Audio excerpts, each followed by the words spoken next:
Vocês me ouvem, me veem? Boa noite, professor.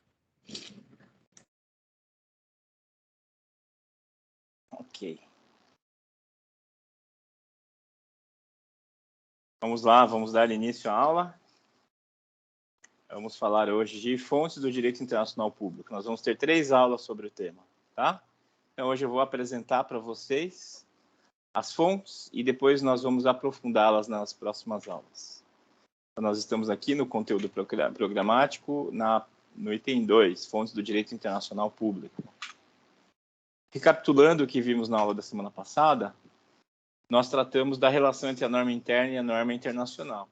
Como vocês têm no esquema aí, nós temos uma norma interna, ou seja, uma norma estabelecida no ordenamento jurídico do Estado, e uma norma internacional, que é uma norma a qual o Estado adere ou que ele cria com outros sujeitos de direito internacional. Normas de comportamento estabelecidas junto com outros sujeitos, né, com outros entes dotados de personalidade jurídica no plano internacional. Qual é a relação entre elas, entre a norma interna e a norma internacional? Nós vimos que existem 3 correntes teóricas que procuram estabelecer uma relação entre elas. Essas correntes são o dualismo e o monismo em suas 2 vertentes, o monismo nacionalista e o monismo internacionalista. O dualismo entende que o direito interno e o direito internacional são 2 ordenamentos distintos e as normas, então, não se sobrepõem. A norma interna vale para dentro, a norma internacional vale para fora. Portanto, não há conflito. E o dualismo prega a chamada teoria da incorporação, que diz que a norma internacional deve ser incorporada no ordenamento jurídico do Estado e passa a valer internamente a partir de então.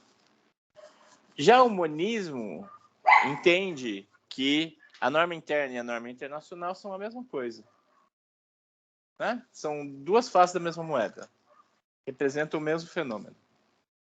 E em caso de conflito, uma vertente chamada monismo nacionalista entende que a norma interna se sobrepõe à norma internacional. Já outra vertente chamada monismo internacionalista entende que a norma internacional prevalece sobre a norma interna.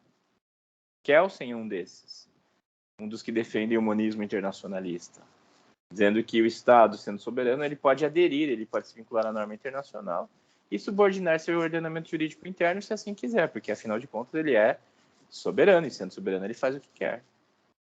Tá? Então, o Kelsen é dessa corrente teórica. No Brasil, nós adotamos um sistema misto. Um sistema que adota as 3 vertentes, as 3 correntes teóricas em diferentes contextos. No Brasil, adotamos a teoria da incorporação, que vem do dualismo. Então, primeiro a norma é criada no plano internacional, depois ela é incorporada via decreto no âmbito interno, passando a valer internamente a partir de então. No Brasil, nós adotamos o monismo nacionalista como regra geral para conflitos. A norma internacional, ainda não incorporada, não se sobrepõe à norma interna. E a gente adota o monismo internacionalista em situações excepcionais de conflitos, em 5 situações. 5 situações: direitos humanos, direito processual penal, direito tributário, processo administrativo fiscal e resoluções do Conselho de Segurança da ONU sobre terrorismo. São 5 pontos. E nós terminamos a aula falando da questão do depositário infiel, que ilustra muito bem essa questão, embora de uma maneira que pode ser problematizada. Então, no caso, existia a norma interna que diz que o depositário infiel vai para a cadeia. O Brasil aderiu a normas internacionais, o Pacto de São José da Costa Rica, em especial, que diz que o depositário infiel não vai para a cadeia. E isso gerou um conflito. O que se aplica? Né? A norma interna, que diz que o depositário infiel vai para a cadeia, a norma internacional, que diz que o depositário infiel não vai para a cadeia. A questão é super complexa, mas o STF decidiu que a norma internacional se sobrepõe à norma interna nesse assunto. Uma discussão bastante questionável e questionada, mas é o que tem para hoje. Né? Foi como o STF resolveu essa questão complexa do depositário infiel. Muito bem, isso foi o que nós tratamos na aula da semana passada. Hoje vamos tratar das fontes do direito internacional público. Vou apresentá-las e eu vou pedir para vocês participarem, né? Vai ter um pouco de conhecimento prévio. Então, podem participar digitando, abrindo o microfone, mas eu gostaria que vocês ajudassem aí a identificar as fontes do direito, em especial, para a gente fazer a correlação com o direito internacional público. Então, o que são fontes do direito? São processos de formação das normas jurídicas. É de onde emanam, de onde vêm as normas jurídicas. A gente entende como sendo o Estado a grande força normativa, né, de onde vêm as normas. Mas o Estado também reconhece fontes externas a ele. Então, existem normas que não são criadas pelo Estado, mas cuja validade o Estado reconhece. Então, assim que a gente tem que entender. Então, as fontes do direito são os processos que dão origem à norma jurídica. Já as fontes do direito internacional, nós podemos definir como os processos de produção de normas internacionais que vinculam no plano internacional os sujeitos de direito internacional. Então, de onde vêm essas normas que vinculam os estados, vinculam as organizações internacionais, os sujeitos sui generis? De onde vem? É aí que a gente vai falar das fontes do direito internacional. Então, para falar das fontes do direito internacional, nós temos que falar das fontes do direito. Vamos recapitular esse conceito que vocês certamente estudaram no primeiro ano da faculdade. A primeira classificação que nós temos é entre fontes materiais e fontes formais. As fontes materiais são elementos sociais, históricos, econômicos, culturais, psicológicos.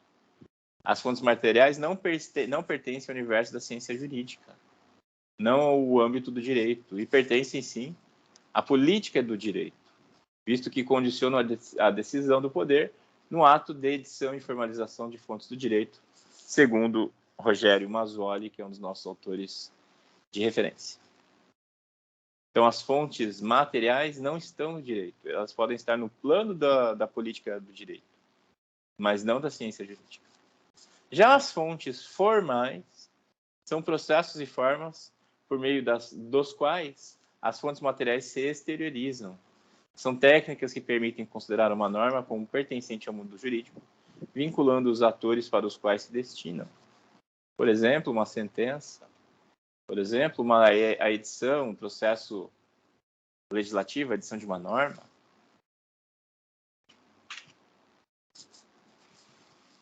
Então, como eu dizia, nós precisamos falar das fontes do direito para poder falar das fontes do direito internacional.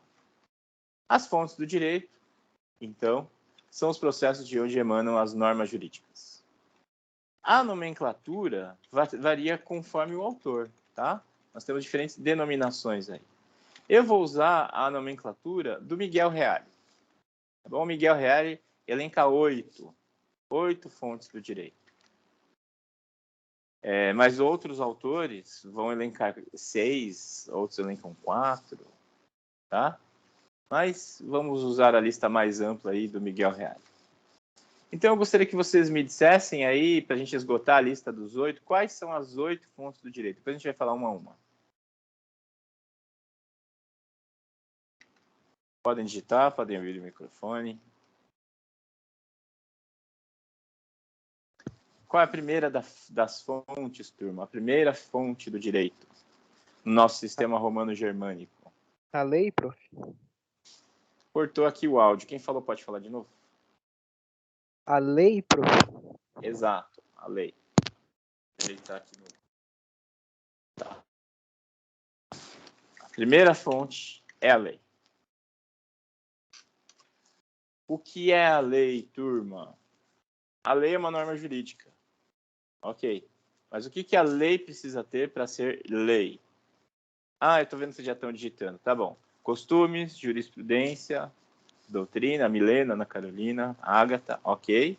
Já temos 4. Quais mais faltam aí para a gente completar a listinha? Princípios gerais de direito, prof. Princípios gerais do direito. Deixa eu ir abrindo no PowerPoint. Então, a lei.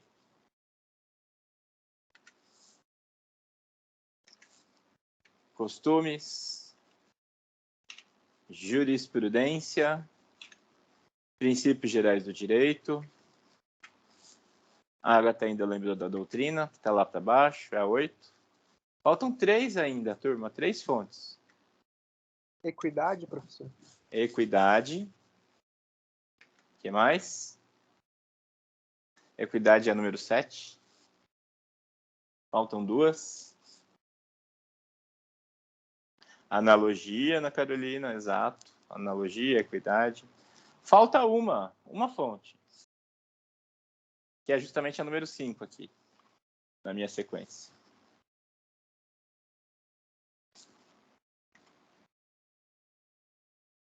São os atos negociais, são os contratos.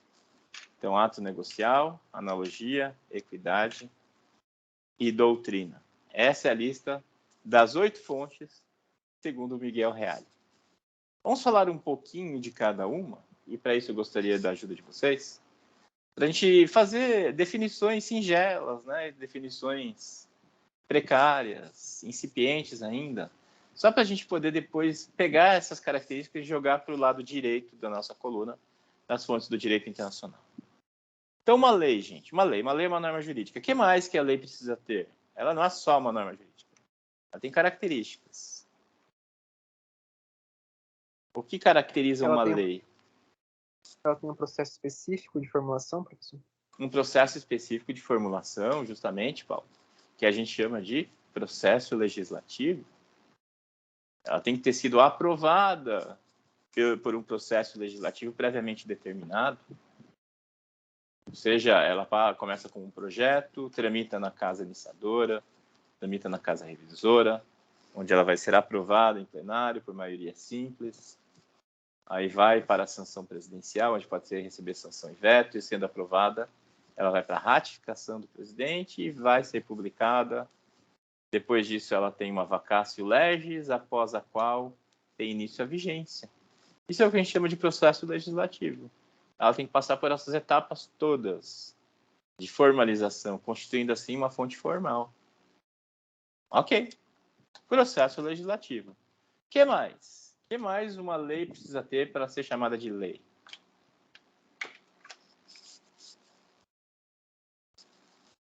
Ela pode tratar de um caso concreto? Não, prof, ela é abstrata. Abstrata. É uma norma abstrata. Ela pode se referir a alguém em específico? Não, prof, é geral. Geral. É geral, não pode se referir a alguém específico.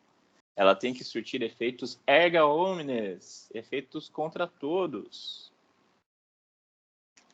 Uma lei, para ser uma lei, então, tem que ser uma norma geral e abstrata, criada por um processo legislativo previamente determinado, né? Dentro do ordenamento jurídico de um Estado. Tá bom?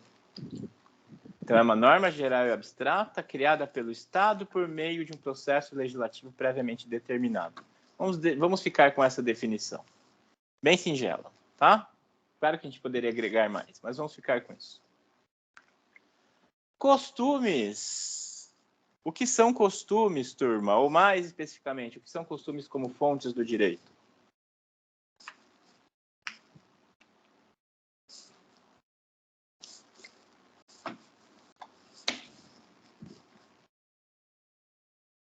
São atitudes reiteradas no tempo que possuem um senso de obrigatoriedade por parte da população, prof?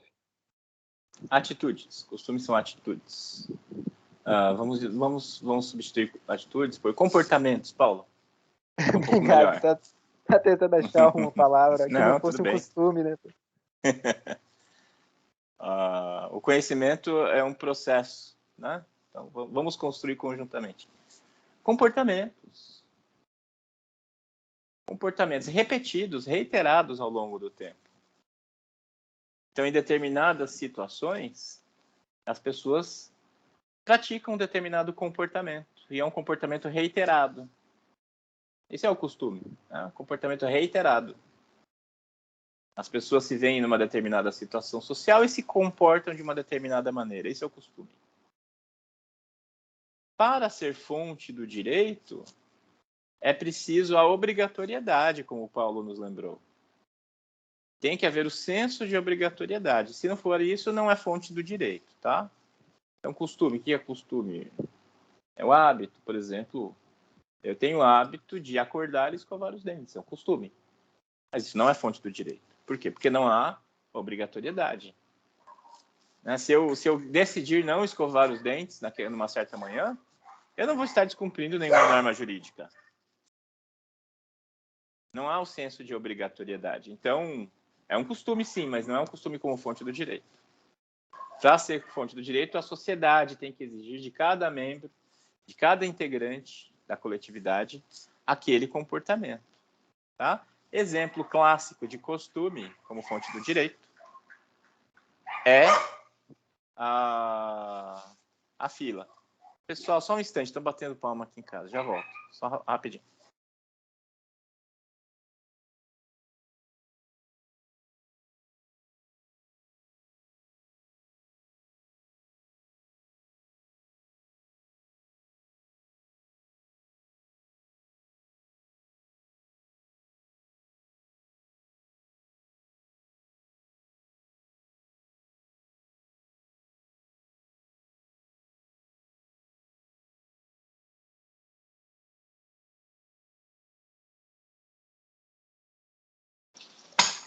Oi, já voltei.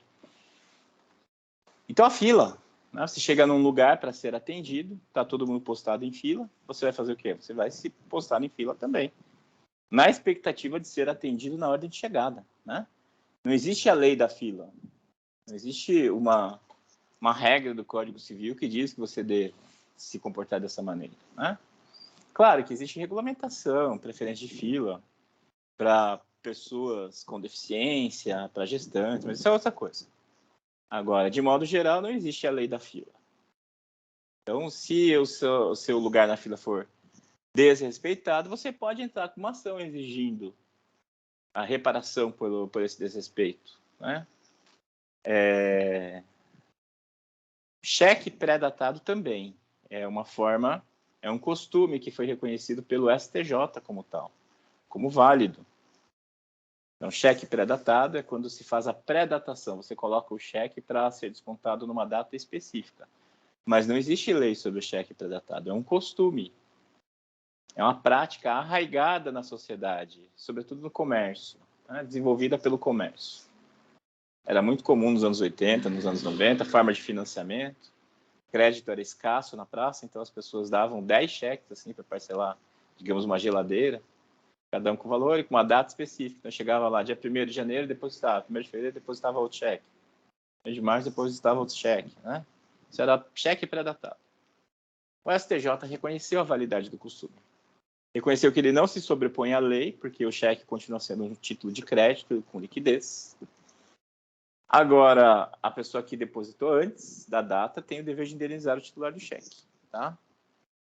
Porque é um costume válido. O STJ reconheceu. Então, esse é o costume. Então, tem que ser uma prática reiterada, diuturna, ou seja, que existe há muito tempo, que pode variar no tempo e espaço. Existem costumes regionais que diferem de lugar para lugar. Os costumes variam no tempo, porque um costume que existe hoje talvez não exista daqui a 10 anos. Ou o costume que existia há 10 anos não existe mais. Pode ser, né? Ele acompanha a evolução da sociedade, as mudanças de costumes. É assim que funciona. Um exemplo de prática regional que eu descobri recentemente é o seguinte, que eu dou aula de uma disciplina de direito para o pessoal de hotelaria, né, aqui na Unioeste. E tem umas meninas que vieram de São Paulo fazer faculdade aqui de hotelaria. E elas me contaram que quando chegaram aqui foram alugar um apartamento e estava lá, apartamento mobiliado. Apartamento mobiliado. Alugaram, mas chegaram lá, não tinha chuveiro, não tinha pia. Elas acharam muito estranho. Aí foram reclamar que era apartamento mobiliado. Falaram, não, mobiliado é assim, né? Tem janela, tem porta. E elas falaram que em São Paulo, o apartamento mobiliado, tem pia, tem chuveiro. Ah, não é mobiliado, é semi-mobiliado. Semi-mobiliado. Imobiliado tem sofá, né? Tem geladeira. Sem imobiliado, lá em São Paulo, tem pelo menos a pia e o chuveiro. E aqui não tinha. Então, isso é um exemplo de costume regional, né? Então, o costume varia no espaço. Jurisprudência, pessoal. Como a gente pode definir jurisprudência?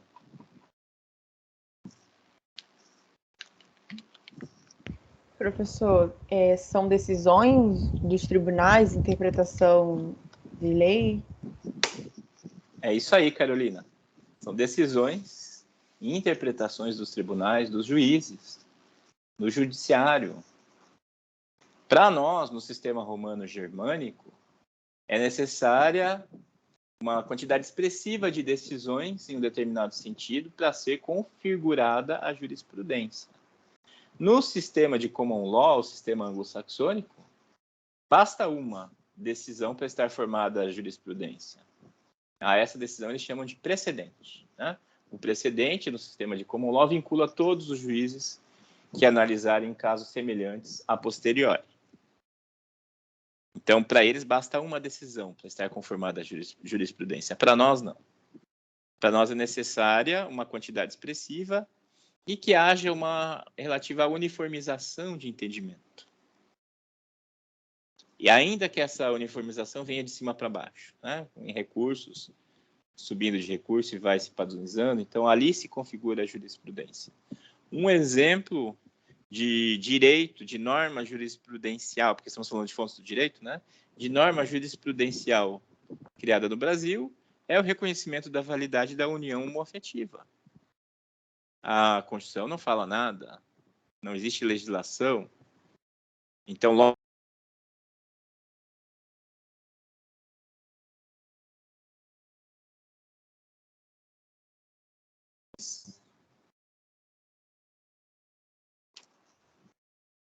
olha que filha da puta.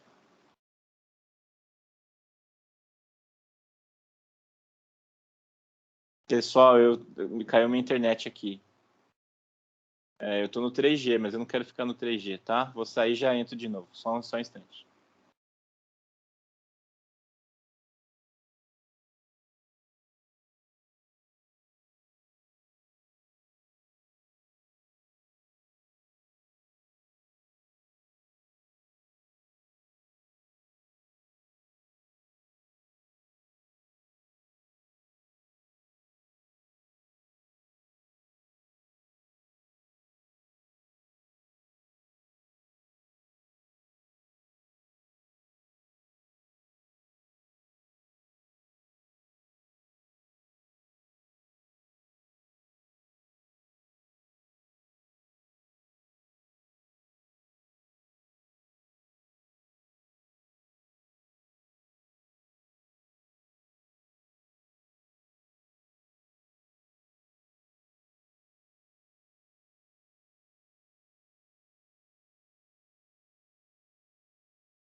Oi, turma, tô de volta. Vocês me ouvem, né?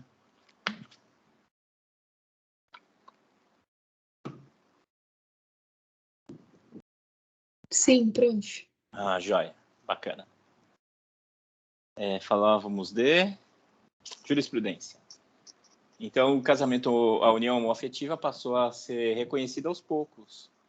Então, no começo, logo da promulgação da Constituição de 88, começaram a surgir no judiciário questões relativas a divórcio, regime de bens, pensão no caso de morte de um dos cônjuges.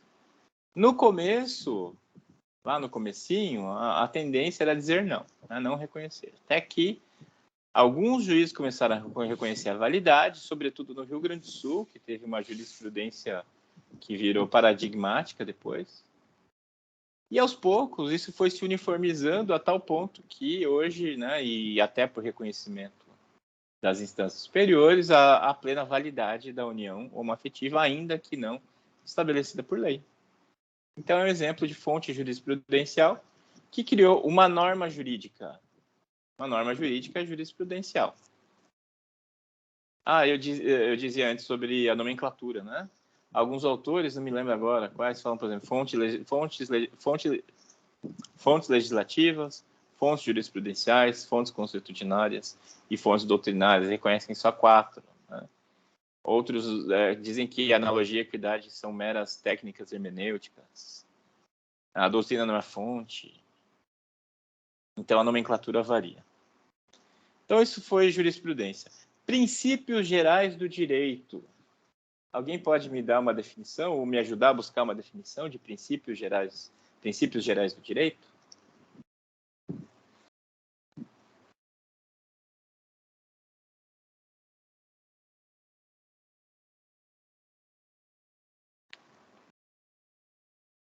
Vamos lá, turma. O que seria um princípio geral do direito? Podem me dar exemplo? Ninguém pode se beneficiar da sua própria torpeza, professor? Ninguém pode se beneficiar da sua própria torpeza, um exemplo. Princípio da presunção de inocência. Ou seja, a pessoa deve ser considerada inocente até prova em contrário. No direito internacional, o princípio da soberania é um exemplo importante. O princípio do lei posterior revoga anterior. Né? Você tem 2 normas que tratam do mesmo tema. Você vai obedecer a qual delas? A mais recente. Tá? No direito penal, porque existem princípios gerais e existem princípios gerais mais específicos para uma área. No direito penal, a gente tem o princípio de que não há crime sem lei anterior que o descreva. Nem pena sem prévia cominação legal. É um princípio do direito penal. O princípio da estrita legalidade do direito tributário, quer dizer que impostos não podem ser criados senão por lei. Só lei pode instituir imposto. Medida provisória, não. Decreto, não. Ninguém pode ser punido por seus pensamentos. Pensar e não agir é a mesma coisa que não fazer. Né? Outro princípio, falar e não provar é o mesmo que não falar. Falar e não provar é o mesmo que não falar. Ninguém está autorizado a causar dano a outrem. E quem causar deve indenizar. Esse é um princípio do direito civil. E assim por diante. Então, temos exemplos de princípios. Mas o que são princípios? A gente pode definir princípios como sendo diretrizes de ordem racional, de ordem lógica, que emanam do conjunto do ordenamento jurídico. Quando você observa as engrenagens de funcionamento do direito, você entende, você deduz quais são os princípios gerais. E muitas vezes são óbvios, né? São óbvios. A questão de lei anterior, lei posterior revoga a lei anterior. Isso é óbvio. Como, por exemplo, quando o seu chefe dá uma ordem, né? Ele dá uma ordem no dia, se acontecer tal coisa, você age assim. Aí outro dia ele dá uma ordem divergente, se acontecer tal coisa, você age assim. E as 2 ordens são diferentes, divergentes. Se acontecer a tal coisa, qual ordem você vai obedecer? Mais recente. Isso é óbvio, né? É um exemplo de princípio geral. É tão óbvio que é até difícil dizer por quê. No caso da lei, por que a lei mais recente vale mais? Porque é a vontade mais recente do legislador.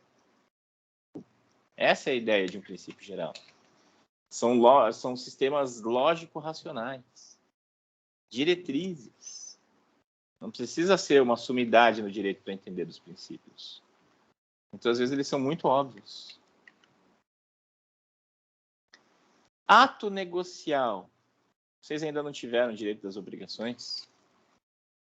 Ato negocial é a mesma coisa que um contrato, né? Só que o termo ato negocial é mais amplo do que só o contrato. Ato negocial. Vamos ver a partir do contrato.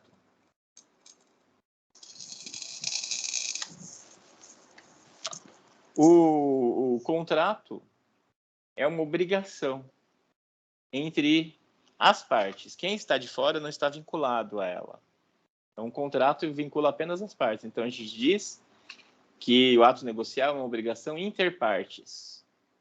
Se a lei é erga omnes, o contrato, o ato negocial é interpartes.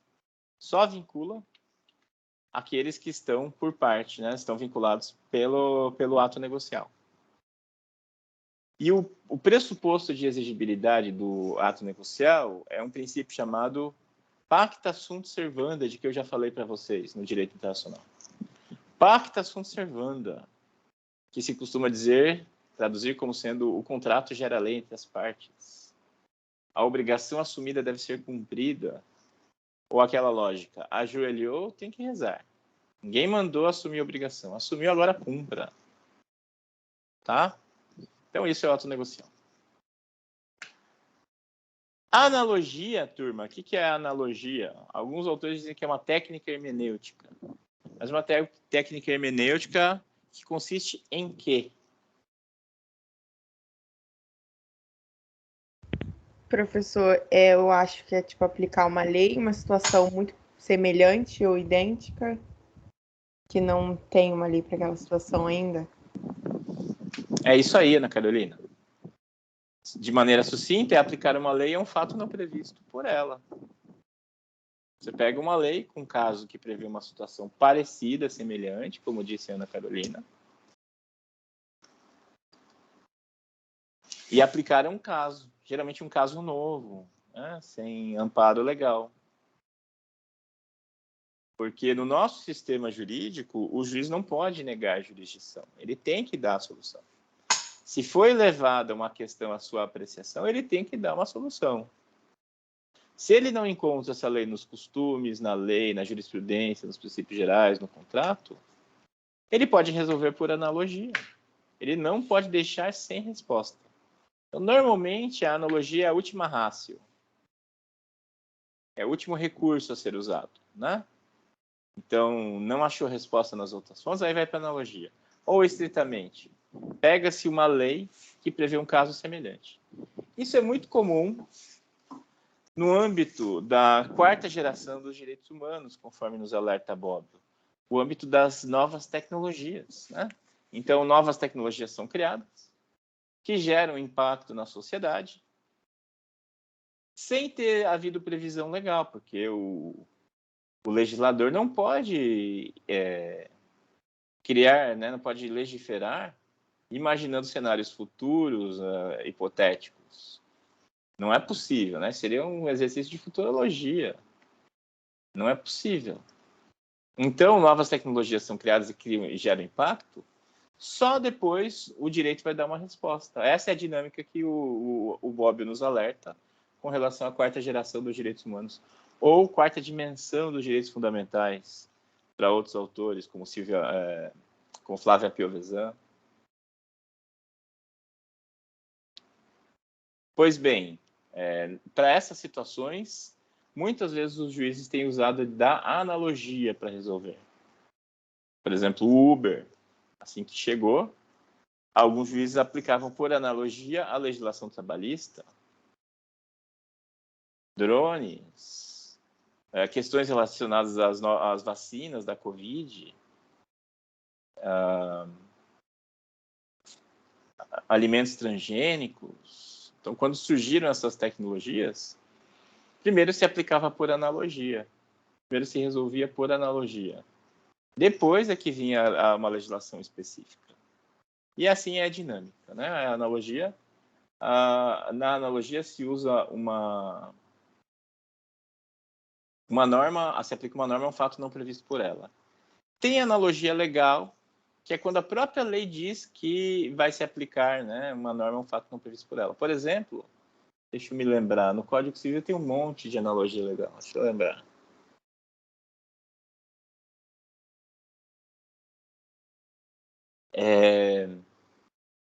Se não me engano, no arrendamento mercantil do Código Civil, se determina que, por analogia, serão aplicadas as regras do contrato de aluguel. Posso estar falando uma besteira muito grande, mas eu acho que era isso mesmo. O próprio Código Civil diz que se aplicam as regras de um instituto a outro. Isso é analogia legal, tá? A própria lei estabelece. Então, a analogia é isso. É aplicar uma norma a um fato não previsto por ela. Equidade, turma. O que é equidade?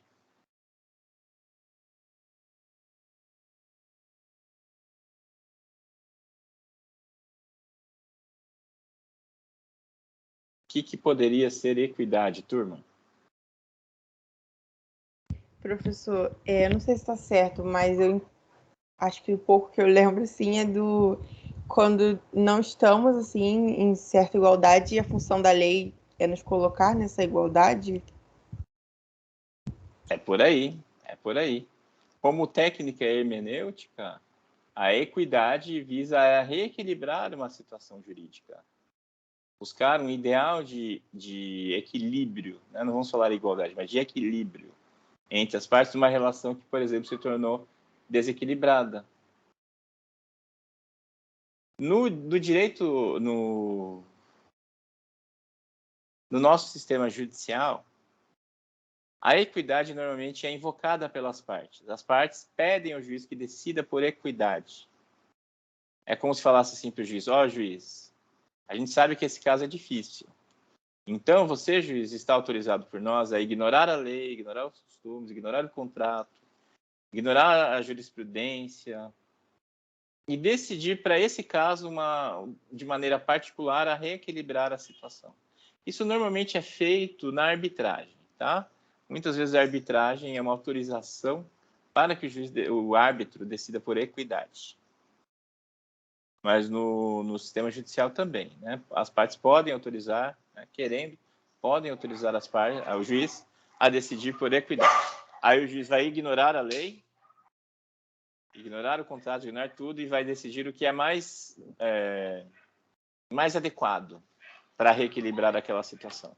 Por exemplo, quando tem um fornecedor, né, que foi prejudicado por uma chuva, teve seus estoques destruídos, né, por uma vis maior, um ato de força maior, o ato do príncipe.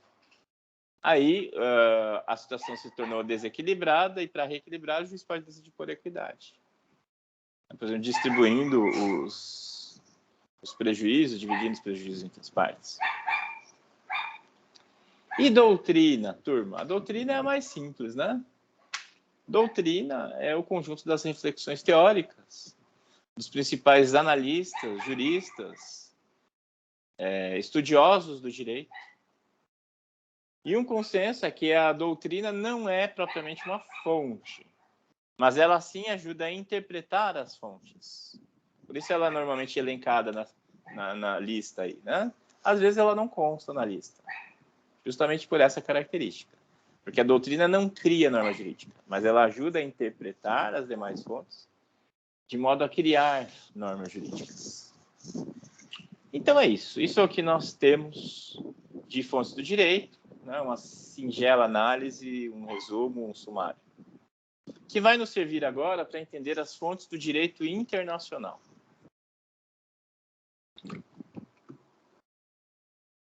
A primeira das fontes do direito internacional tem características... Espera aí que eu me perdi no slide. Aqui. Tem característica de lei, turma. É uma fonte que tem característica de lei. Como se chama essa fonte? O tratado, professor? Tratado, mais propriamente o tratado internacional. Exatamente. Na imprensa eles chamam de lei internacional, né? Mas não é um nome técnico. Não existe lei internacional, tá? Existe tratado internacional. Existe norma internacional, não existe lei internacional, como a imprensa costuma falar. Então, o equivalente à lei no plano do direito internacional é o tratado internacional. Agora, o tratado internacional retira suas características da lei, mas não só da lei, ele retira também, sabem de onde?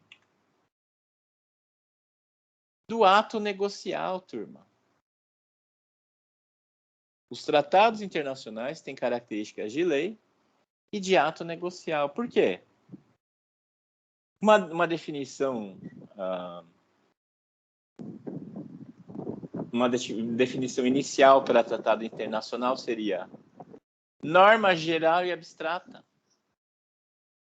Norma geral e abstrata, como lei, né? Lei não é uma norma geral e abstrata criada pelo Estado por um processo legislativo com que cria vínculos erga omnes? Pois bem, tratado internacional é uma norma geral e abstrata. Criada pelo Estado, não. Criada por 2 ou mais sujeitos de direito internacional. Vejam uma diferença, né? A lei é criada pelo Estado, dentro do seu ordenamento jurídico. O tratado internacional é criado pelos Estados.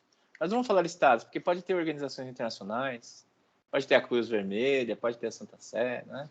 Não são Estados. Então, são normas gerais e abstratas, criadas pelos Estados,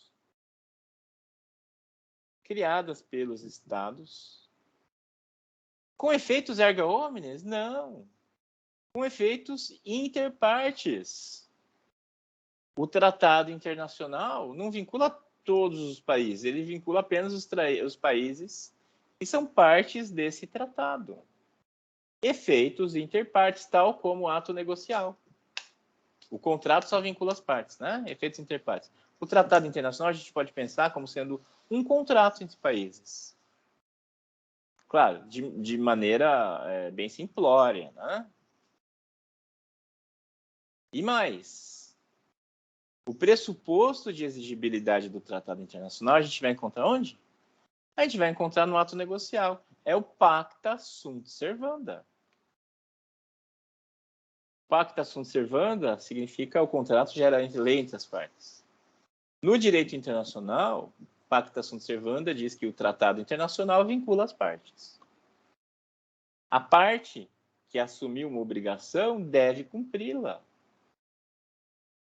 Deve cumprir a norma jurídica, a norma internacional inscrita nesse tratado internacional.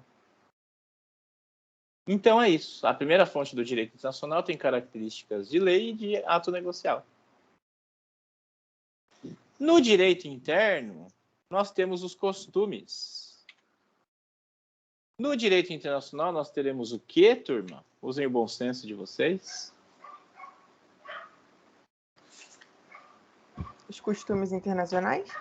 Exato, Ana Carolina. Os costumes internacionais.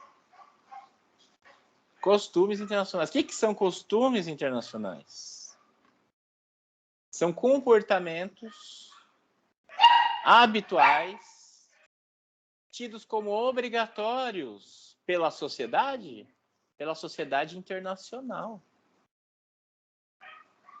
Então, no caso, se no direito interno, o costume é um comportamento tido como obrigatório pela sociedade, no direito internacional, nós temos comportamentos tidos como obrigatórios pela sociedade internacional. Bom, isso são costumes internacionais. Exemplos de costumes internacionais. Resolução pacífica de controvérsias. Isso Desculpa, não é um exemplo esse, falei errado, tá? Um costume internacional. Na América Latina, nós temos um costume regional, que é o costume do asilo político. Então, quando um governante é deposto, ele costuma ser abrigado em outros países e não é extraditado depois disso. O Brasil fez isso com o Stroessner. Quando o Stroessner foi deposto no Paraguai, o Brasil lhe concedeu asilo político e ele ficou vivendo no Brasil. E o Brasil, via STF, denegou sucessivos pedidos de extradição do governo do Paraguai para que o Stroessner fosse julgado no Paraguai. Isso é um costume regional latino-americano. Um costume que não existe na Europa, por exemplo. Os europeus acham absurdo né? Você não permitir o julgamento de alguém que praticou crimes de direitos humanos. Mas é um costume regional latino-americano, bicentenário praticamente, que se chegou à conclusão, se construiu aqui no nosso contexto regional, a partir da observação de que se você extradita o ex-governante para o país de origem, isso pode dar origem a uma guerra civil, porque ele vai ter correligionários lá que vão se mobilizar. Então, pela experiência latino-americana, se entende que não convém extraditar um sujeito assim. Melhor deixá-lo ali impune, né, do que submeter o país de origem dele a uma guerra civil. Então, foi a conclusão. É um costume regional latino-americano. E como esse costume, existem muitos outros costumes internacionais. Boa parte do direito internacional se desenvolveu pelos costumes. É uma longa construção consuetudinária. Por exemplo, o direito do mar. O direito do mar se construiu a partir dos costumes. Hoje tem uma grande regulamentação, que é a Convenção de Montego Bay, de 1982, cujo nome oficial é a Convenção das Nações Unidas sobre o Direito do Mar, a qual nem todos os países aderem. Mas, enfim, ali está codificada a normativa básica do direito do mar. Mas até então, tudo o resto foi construído, até aí foi construído. Por exemplo, a liberdade dos mares, desde o Grossos, de que a gente falou em outra aula, a liberdade de navegação dos mares, a delimitação do espaço marítimo dos países foi uma construção jurisprudencial, uma construção costumeira. Até onde vai o domínio marítimo de um país? Quantas milhas? Até quanto? 3 milhas? 200 milhas? Foi sendo construído.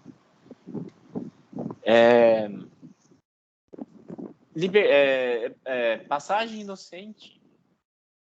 Quando o navio de um país pode navegar pelas águas de outro, é possível. Se desenvolveu o costume da passagem inocente. Um navio que não é navio de guerra, né, pode transitar pelas águas de outro país sem pedir autorização para esse país. É o chamado direito de passagem inocente, uma construção costumeira. Como identificar a legislação que se aplica ao espaço de um navio? Se criou o princípio do pavilhão. Todo navio tem que ter uma bandeira. E a bandeira diz qual é a legislação incidente no espaço daquela embarcação. Então, se um navio de bandeira italiana no meio do Atlântico, acontece um crime lá, qual é a lei que vai reger? É a lei italiana. Qual é a jurisdição? A jurisdição italiana, em princípio. São coisas diferentes. Então, isso são exemplos de costumes do direito internacional. A diplomacia se construiu como costume também. As formas de celebração de tratados, de que a gente vai falar daqui a algumas aulas, no segundo bimestre, se desenvolveu a partir dos costumes, né? Como se faz um tratado, né? Envia-se embaixador, tem a assinatura, tem a ratificação, tem a promulgação, tem a troca de notas. Tudo isso são exemplos de normas costumeiras do direito internacional. Tá bom? Próxima fonte. No direito interno, a gente tem a jurisprudência. No direito internacional, a gente teria o quê? Usem o bom senso.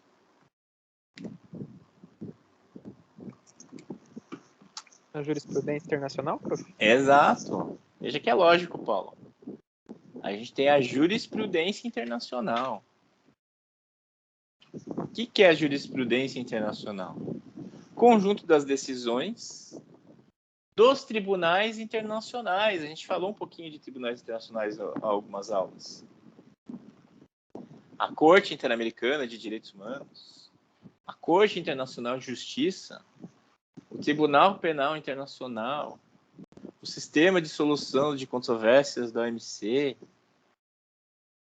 Corte Europeia de Direitos Humanos, todo o acervo de arbitragens havidas em controvérsias entre Estados, tudo isso conforme o que a gente chama de jurisprudência internacional.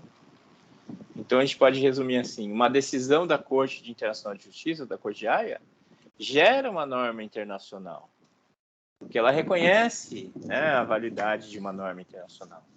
Então, a jurisprudência internacional cria normas internacionais. Por um exemplo que eu falei... não, esse exemplo eu ainda não dei. Vou falar disso em outra.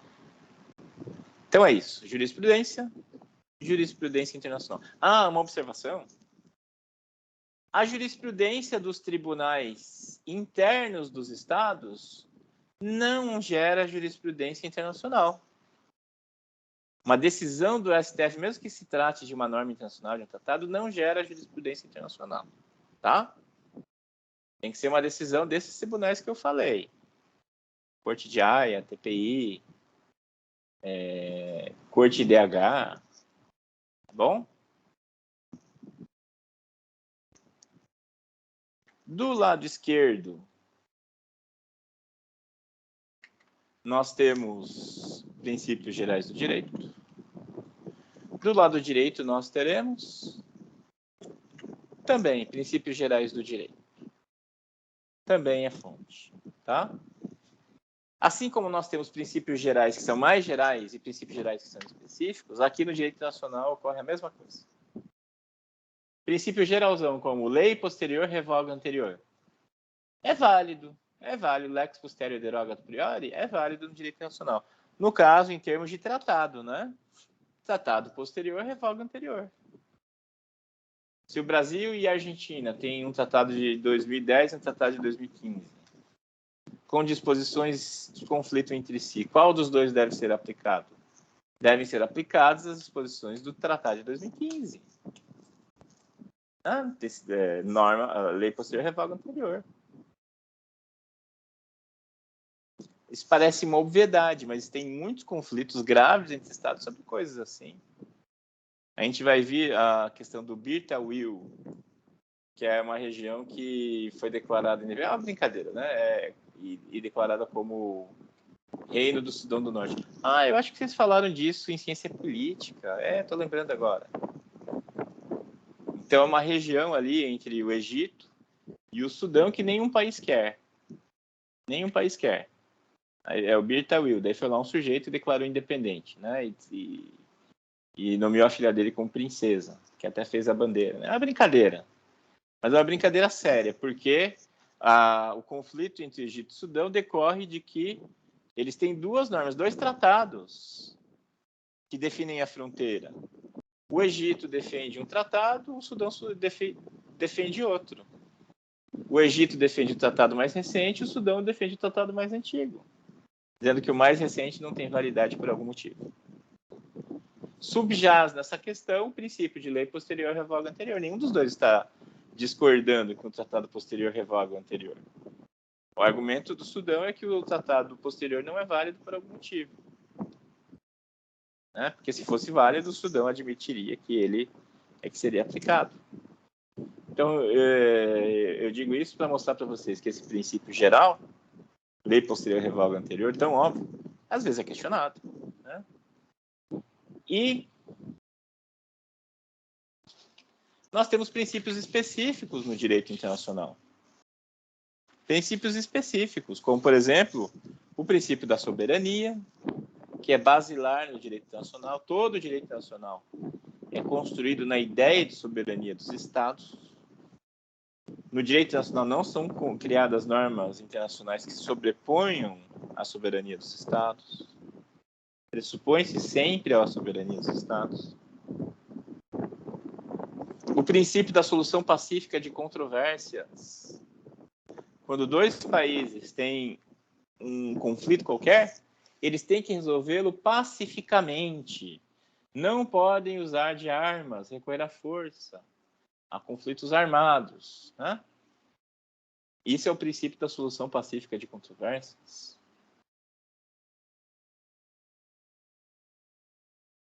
E assim por diante. Tá? Então, a gente tem princípios gerais, e princípios específicos do direito internacional. Assim como a gente tem lá para o direito penal, direito tributário, o direito internacional também tem os seus. No lado esquerdo, nós temos analogia. No lado direito, nós teremos analogia também? Não. Analogia não é fonte do direito internacional, não tem correspondente na tabela da direita, né? Na listagem da direita. Não há previsão. Essas fontes que eu estou elencando aí do lado direito, elas estão, em regra, no artigo 38 do Estatuto da Corte de Internacional de Justiça. Já vou explicar melhor para vocês. E ali não há previsão de analogia. Então, a gente pode entender da seguinte maneira: não é possível resolver um conflito internacional a partir de analogia. Suponhamos, o Brasil, não. O Paraguai e a Argentina têm um conflito. Um conflito com relação à usina de Jaciretá, que é uma usina internacional entre o Paraguai e a Argentina. Essa questão é levada à Corte Internacional de Justiça. Os juízes da Corte poderiam aplicar por analogia o Tratado de Itaipu, entre o Brasil e o Paraguai, para resolver o conflito entre o Paraguai e a Argentina? Eles já aplicaram uma norma, fato não previsto por ela? Não, não pode, não faz nenhum sentido, né? Pegar um tratado entre o Brasil e a Argentina, entre o Brasil e o Paraguai, para resolver um conflito entre o Paraguai e a Argentina, não faz sentido. Ou pegar um tratado ali entre a Alemanha e a Áustria, que também tem uma usina binacional, né, para aplicar por analogia. Não pode. Então, no direito internacional, a analogia não tem correspondente. No lado esquerdo, nós temos a equidade. No lado direito, nós temos correspondente? Temos. No direito internacional, também se aplica a equidade, também há a previsão da aplicação da equidade. E assim como no direito interno, em que a equidade, como técnica de solução de conflitos, só pode ser usada se as partes com isso consentirem, no direito internacional, a mesma coisa. A equidade só é aplicável para resolver um litígio se as partes com isso consentirem. As partes vão falar, né? Os dois países que estão em conflito vão falar: ó, juiz da Corte de Haia, resolva essa questão por equidade. Aí o juiz pode ignorar os tratados internacionais, os costumes, a jurisprudência internacional, as demais fontes e resolver por equidade, tá? Então, a equidade tem correspondente no direito internacional. E do lado esquerdo nós temos, por fim, a doutrina. No direito internacional também teremos doutrina. A doutrina também é fonte do direito. Ou seja, as reflexões dos analistas, dos teóricos, né? A gente vai ver uma definição mais estrita já de doutrina, que é as reflexões dos principais publicistas das diferentes nações. É o que está no artigo 38 do Estatuto da CIJ. Então, doutrina, essas reflexões teóricas também entram. Mas como meio auxiliar, tá? Então, o próprio artigo 38 diz que a doutrina não é em si fonte, não fala textualmente, né? Mas decorre disso a interpretação de que não é em si uma fonte, mas sim um meio auxiliar, um modo de se interpretar as fontes. Com isso, nós fizemos a correspondência entre os dois lados e elencamos 6 fontes do direito internacional até aqui: tratados internacionais, costumes internacionais, princípios gerais do direito, jurisprudência internacional, doutrina e equidade. Essas 6 fontes estão dentro do artigo 38. Essas duas que estão aí com a chave, a jurisprudência internacional e a doutrina, são chamadas de meios auxiliares, tá?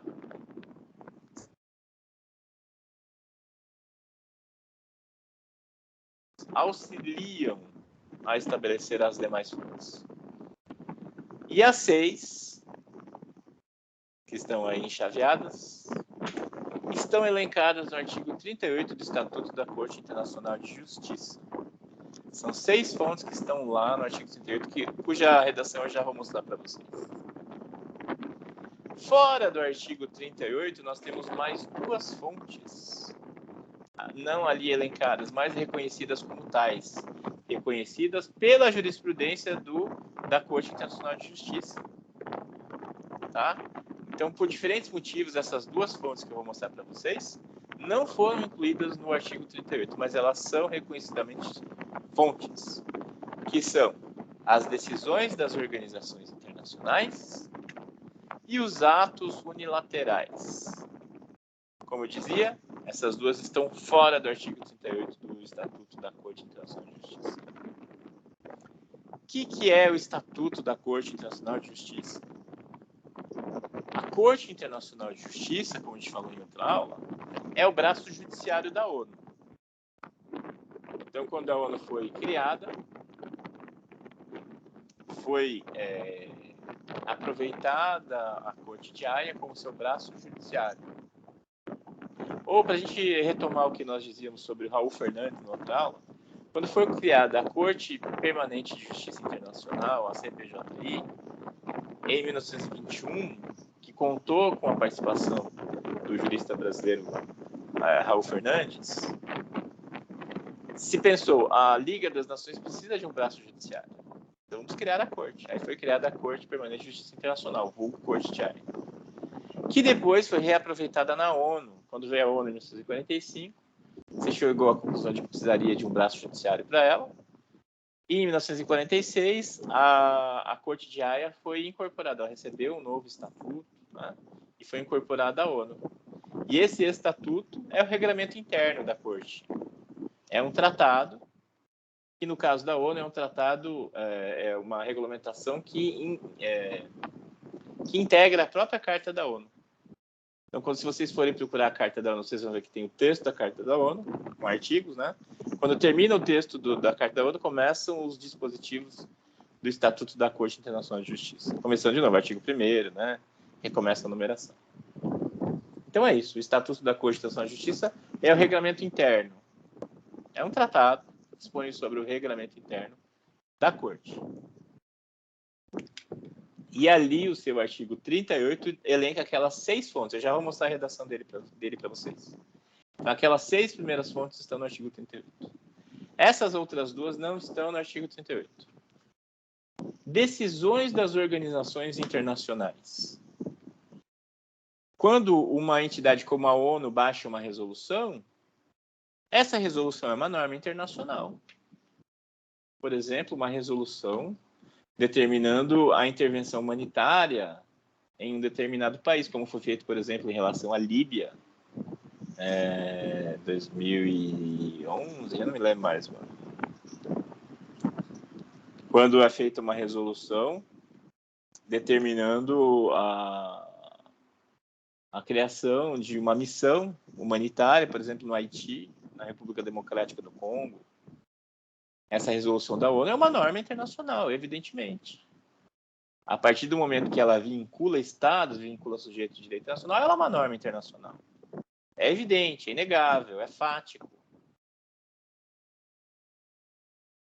Mas isso não consta no Estatuto da Corte. Por quê? Porque o Estatuto da Corte, o texto original é de 1921. E depois, 25 anos depois, em 1946, logo depois da Segunda Guerra Mundial, quando foi retido, foi reaproveitado o texto de 1921.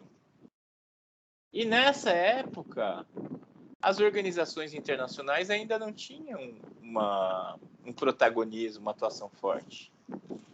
Se em 1946 não tinha, que dirá em 1921, então? Né?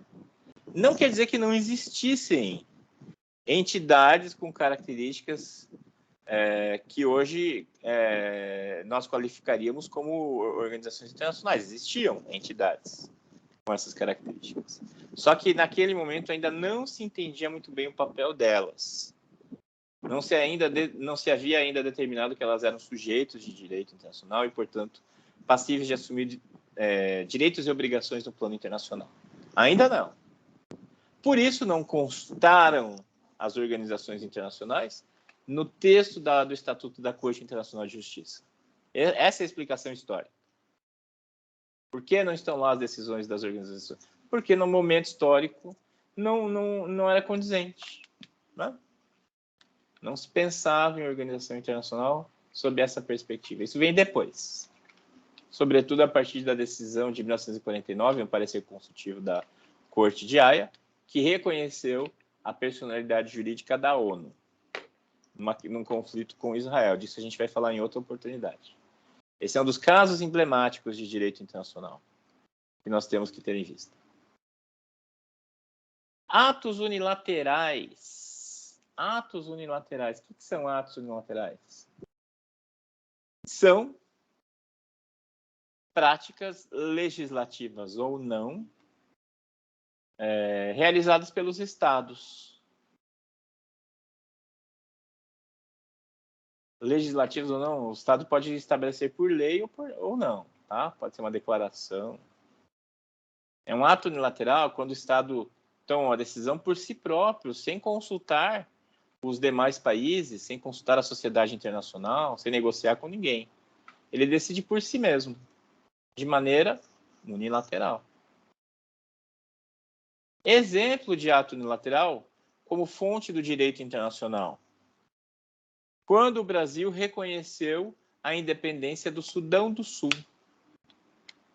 O Sudão do Sul se declarou independente lá em 2011.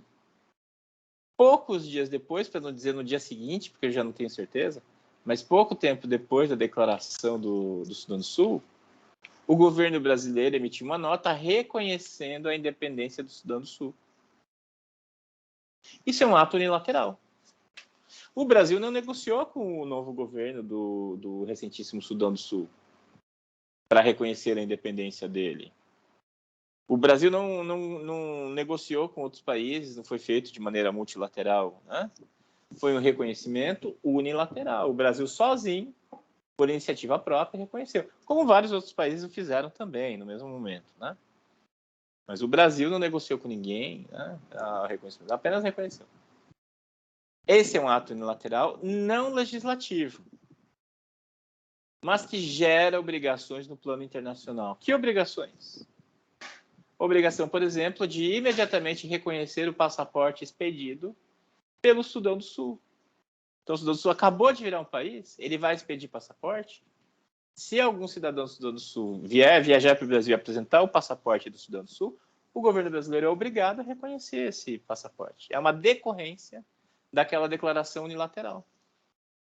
Já um passaporte da República Turca do Chipre do Norte, passaporte da Transnistria, um passaporte da Somalilândia, da Ossétia do Sul, o Brasil não reconhece. Do Kosovo, o Brasil não reconhece esses países, então o passaporte desses lugares não tem validade aqui. O passaporte de Taiwan não era reconhecido no Brasil até recentemente. Então, cidadãos taiwaneses, para ingressar no Brasil, precisariam do passaporte ou chinês, da China, né, da República Popular da China, porque muitos têm dupla nacionalidade. Quem nasceu até um determinado ano pode ser taiwanês e chinês do continente. Então, um cidadão taiwanês até recentemente tinha que apresentar passaporte da China ou passaporte do Paraguai, que era algo bem recorrente, porque é uma comunidade de taiwaneses instalada no Paraguai. Então, muitos usavam o passaporte paraguaio para entrar no Brasil. Eu digo era assim até recentemente, porque o Brasil passou a ter relações consulares com Taiwan. Se não me engano, a partir de 2019. É difícil puxar de cabeça. E a partir das relações consulares, o Brasil passou a reconhecer o passaporte de Taiwan. Não havia, relações consulares. O Brasil continua não tendo relações diplomáticas com Taiwan. O Brasil não tem embaixada em Taipei, Taiwan não tem embaixada em Brasília. Mas os dois países agora têm relações consulares. O passaporte é reconhecido no Brasil. Então, exemplo de ato unilateral não normativo. Exemplo de ato unilateral normativo é um que o RESEC nos dá, que é quando, na década de 1860, o governo imperial brasileiro abriu o rio Amazonas à navegação das Nações Amigas. Era o contexto da Guerra do Paraguai. E até então, era proibido que navios de outras bandeiras que não brasileiras navegassem no rio Amazonas, na bacia do rio Amazonas. Só navios de bandeira brasileira. E aí, no contexto da Guerra do Paraguai, para fazer amigos, né, o governo imperial abriu a navegação a navios de bandeira das nações amigas. O Rezec nos dá esse exemplo, dizendo que é uma situação de ato unilateral normativo. Isso foi feito por lei. E como isso repercute no direito internacional? Repercute no sentido de se criar obrigações no plano internacional. Por exemplo, se um navio de bandeira britânica navegasse pelo Rio Amazonas e fosse apreendido pelo governo brasileiro, o governo britânico poderia exigir do governo brasileiro a liberação desse navio. Com base em quê? Com base no tratado? Com base em princípios gerais? Com base no costume? Não. Com base no ato unilateral brasileiro. O governo brasileiro baixou uma lei permitindo, então o governo britânico vai exigir, com base na lei brasileira, a consecução desse direito. Tá? Ato unilateral normativo. Por que os atos unilaterais não constaram no Estatuto da Corte Internacional de Justiça? Porque, naquele momento, no momento da criação da CPJI e depois da CIJ, em ambos os momentos históricos, mas principalmente no primeiro momento, lá em 1921, havia uma utopia de que, a partir da criação da Liga das Nações, não haveria mais exercício unilateral das próprias razões por parte dos Estados. Havia a utopia, a expectativa, a esperança, podemos dizer, de que os países passariam a resolver de maneira multilateral os seus litígios, as suas controvérsias, as suas diferenças. O que logo se mostrou longe da realidade, né? Algo não factível. A Liga das Nações logo ficou superada, ficou evidente que ela era insuficiente para aquele contexto histórico para resolver os litígios entre os Estados. Inclusive tendo sido usada pela Alemanha, sobretudo pela Alemanha, como fato distrativo, como em sua estratégia diversionista. A Alemanha submetia a Assembleia Geral da Liga das Nações as controvérsias que tinha com seus vizinhos, e essas controvérsias eram discutidas ininterruptamente, enquanto isso a Alemanha ia invadindo seus vizinhos. Invadiu o sul da Dinamarca, invadiu os Sudetos da República Tcheca, anexou a Áustria, invadiu a Polônia, que é o fato que dá início à Segunda Guerra Mundial. Quer dizer, era uma utopia, né?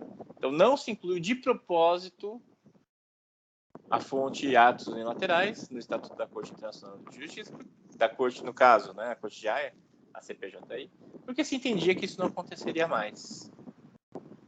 Mas isso se mostrou defasado. Então, hoje a própria Corte de Haia reconhece que tanto as decisões das organizações internacionais quanto os atos unilaterais são efetivamente fontes do direito. E assim ficamos, turma. Temos essa lista de 8 fontes. 6 no artigo 38 do Estatuto da Corte Internacional de Justiça e 2 fora. Né? Os 6 que estão dentro: tratados internacionais, costumes internacionais, princípios gerais do direito, jurisprudência internacional e doutrina como meios auxiliares e a equidade. Fora, decisões das organizações internacionais e atos unilaterais. O artigo 38. Aqui estou fazendo referência. Vamos lê-lo aqui. Artigo 38. 1. A Corte, cuja função é decidir de acordo com o direito internacional as controvérsias que lhe forem submetidas, aplicará. Item A, a gente não chama de alínea, tá? Item A. As convenções internacionais, quer gerais, quer especiais, que estabeleçam regras expressamente reconhecidas pelos Estados litigantes. B. Costume internacional como prova de uma prática geral aceita como sendo direito. C. Os princípios gerais de direito reconhecidos pelas nações civilizadas. D. Sob ressalva da disposição do artigo 59, as decisões judiciárias e a doutrina dos publicistas mais qualificados das diferentes nações como meio auxiliar para a determinação das regras de direito. 2. A presente disposição não prejudicará a faculdade da Corte de decidir uma questão ex aequo et bono, se as partes com isto concordarem. Então, esse é o texto do Estatuto da Corte Internacional de Justiça, de 1945. Só um instante, turma, deixa eu ver uma coisa aqui.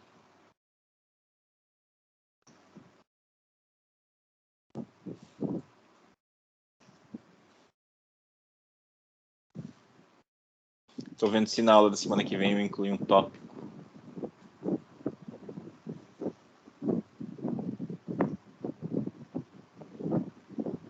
Aham. É isso. Ok. Na aula da semana que vem, eu vou interpretar melhor esse dispositivo com vocês, tá?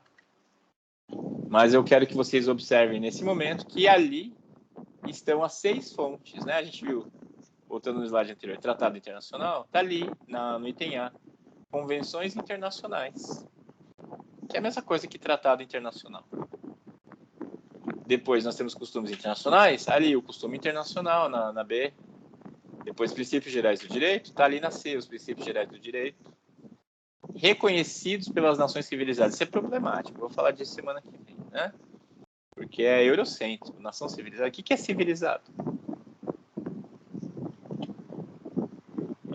Jurisprudência internacional e doutrina, olhem ali na D, sob ressalva da disposição do artigo 59, as decisões judiciárias, ou seja, jurisprudência internacional, e a doutrina dos publicistas mais qualificados das diferentes nações.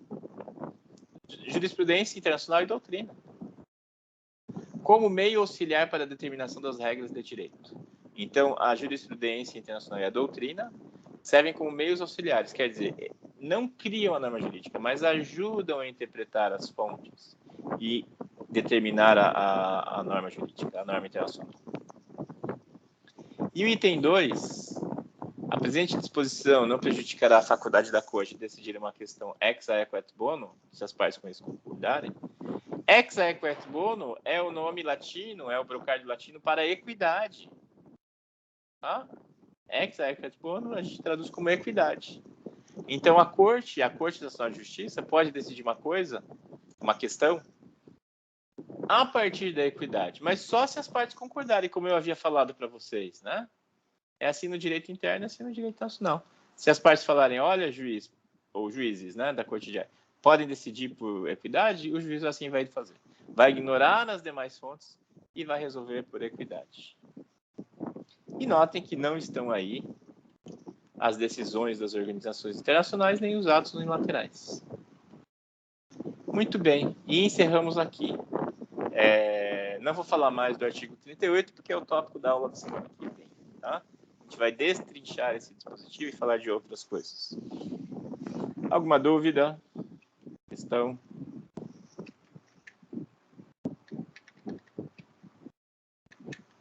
Muito bem. Uma questão para treinar. A doutrina considera que as fontes do direito internacional estão arroladas no artigo 38 da Corte Internacional de Justiça. De acordo com esse dispositivo, são fontes do direito internacional: monismo e dualismo, atos unilaterais e decisões das organizações internacionais, tratados internacionais, costumes internacionais, princípios gerais do direito, jurisprudência internacional, doutrina e equidade.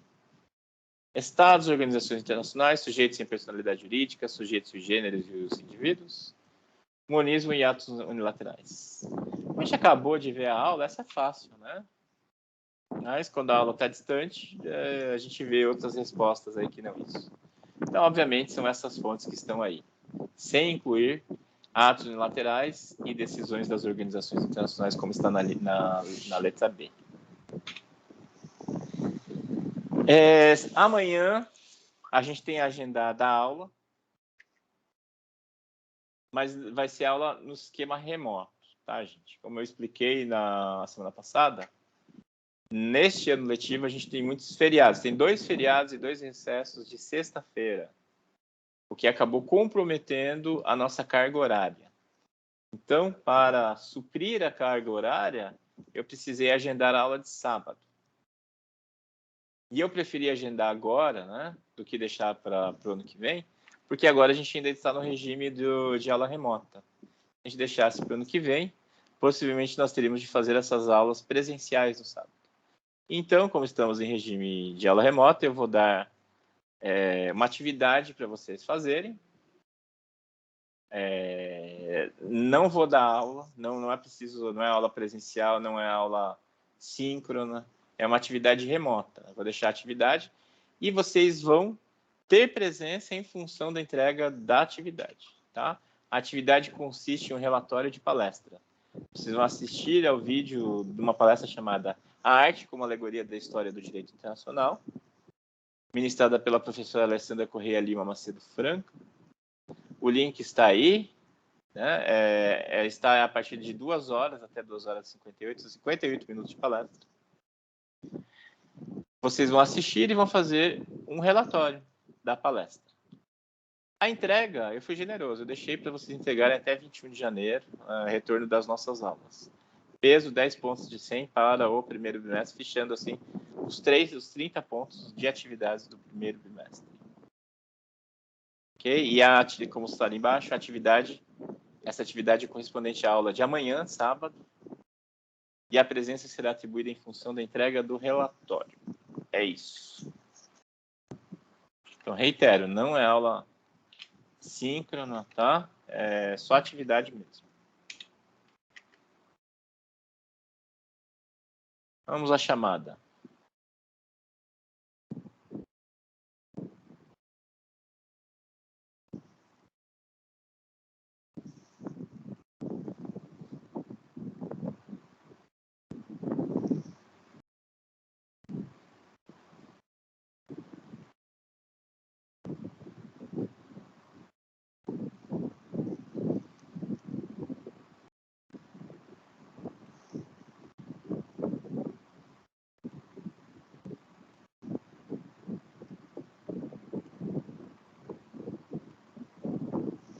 Abraão. Ágata. Presente. Alessandra. Presente, prof. Aline. Amanda. Presente, prof. Ana Beatriz. Ana Carolina. Presente. Ana Cristina. Presente. Ana Terra. Presente. Ana Carla. Presente. Beatriz. Bianca. Bruna. Camila. Presente. Daniele. Emerson. Eric. Felipe. Presente, professor. Gabriel Delgado. Presente. Gabriel Furlan. Presente. Calil. Presente. Letícia. Luiz Gustavo. Marcela. Presente. Marcelo. Presente. Maria Eduarda. Maria Luísa. Presente. Mariane. Presente. Milena. Presente.